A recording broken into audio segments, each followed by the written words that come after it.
I read it, I identified with it, as I think we all did, even though Marty's from right in the heart of New York. I'm from the heart of New York, not far from each other in Manhattan.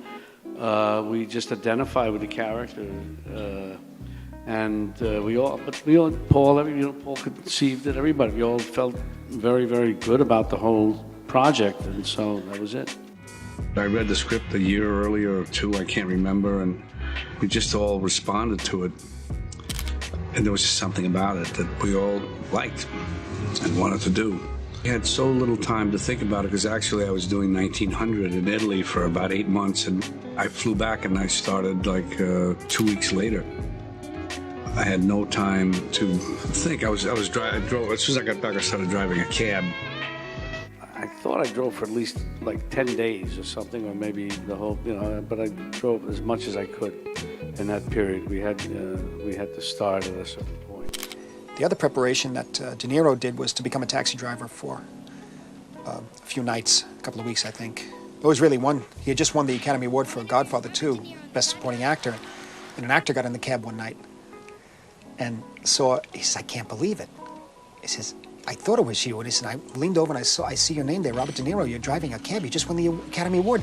You mean things are that bad?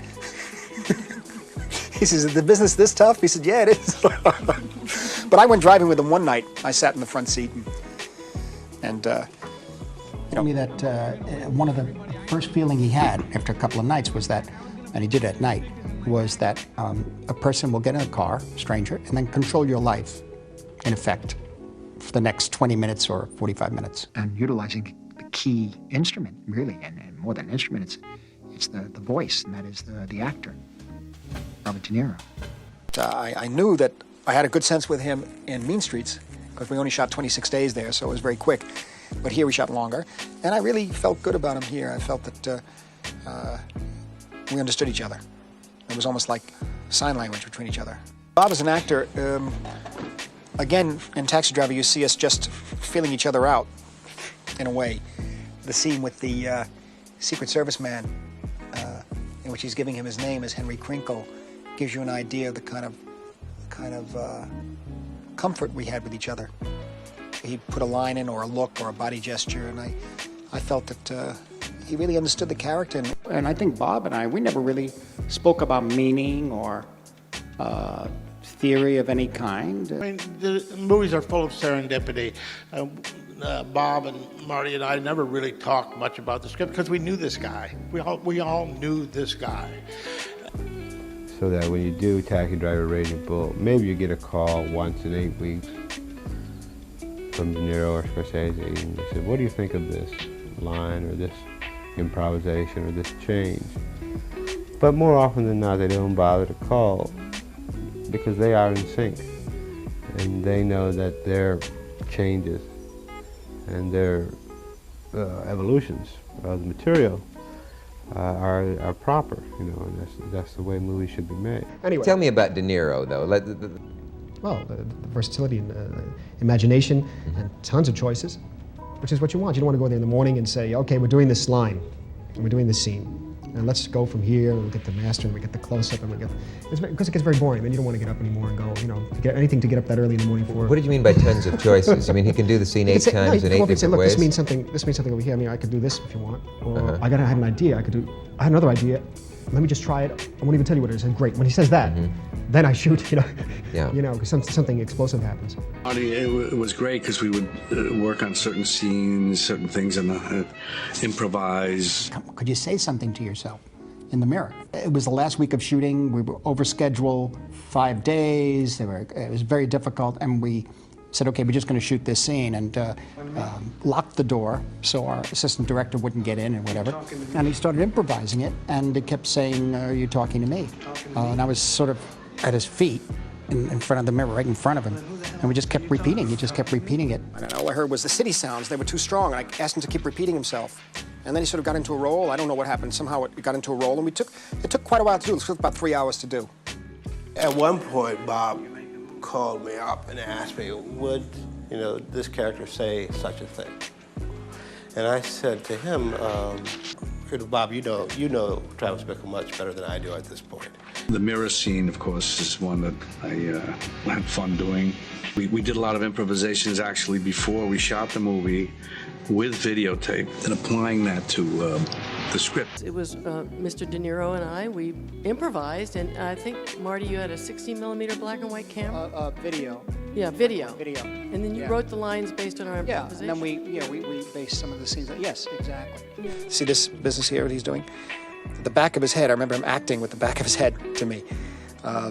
Just the body moves on him, or the lack of movement, forced me to do these, forced me to respond. I was confident that with Bob, something would happen. Something would come out of it.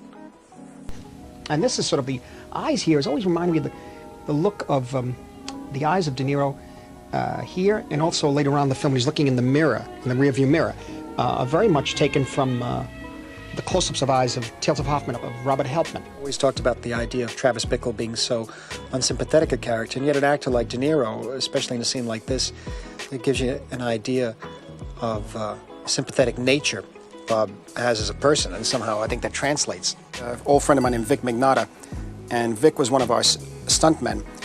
He then went to Vietnam, and when he came out, went into stunt work in films, and he was very influential in deciding later on, helping us decide later on how Travis should look with the Mohawk haircut, because he showed us some pictures of fellas in Vietnam who would have their hair kind of cut that way, and he said in Saigon we'd see them and we'd know they were out for something special, or they're about to go out to do something special. And I had fallen asleep while he was working on your headpiece, whatever it is, with the mohawk, and I had just dozed off for a moment, and then I felt a tap on my shoulder, and I opened my eyes, and you were there with this thing, and it was terrifying. Back with him, then Bob had this idea. He said, instead of going back in the building, maybe I should just go and sit down for a second. I said, yeah, that's great. Almost as if he's going to change his mind. He decides he's going to go back in and go through with the plan, sort of like the avenging angel. That whole shootout at the end, it's funny when you do those kind of terrible, gruesome scenes, everybody kind of jokes. And I guess it made me think of people who are in those type of situations for real, probably have no choice but to joke about it. And that's kind of what we were doing, as I remember, in that, in that setting, because it's just so gruesome that you make jokes about it. Even though it wasn't real, it was real enough for us. And I think that it was just the time that we were in our lives, age, energy, excitement, and whatever it meant to people at that time, which for some reason I would think it hit some kind of nerve, and that was my impression. When you're doing things, sometimes you don't know if it's going to do anything or affect anybody in any way or what. You're just doing it. And all I would say is maybe that's a reflection that you yourself, the actors, the director, everybody are reflecting a common feeling that's around, something in the air that gets expressed in that movie.